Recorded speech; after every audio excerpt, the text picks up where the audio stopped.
opportunities do you see for cooperation between Australia and France in the Pacific, given the power struggle that's going on and given the won't be a Sykes deal? Well, there's significant prospect, of course. France is a very near neighbour in New Caledonia, but France also has connections in countries, of course, like Vanuatu and other presence in the Pacific.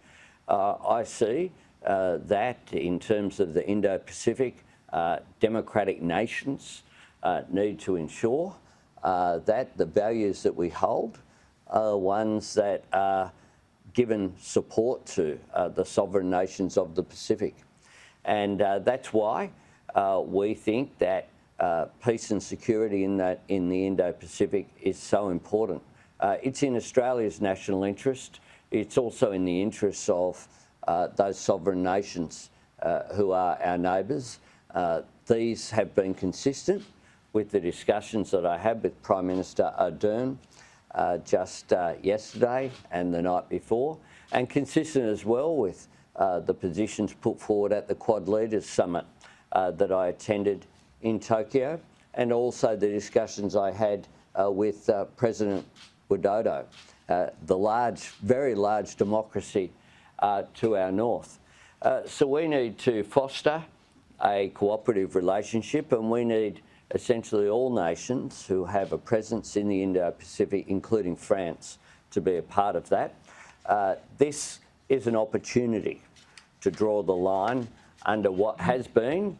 I don't need to, I think, labour the point that the tensions between Australia and France, I think, have been pretty obvious, and they go from the top. I intend to have an honest relationship with France, and one that is based upon integrity and mutual respect.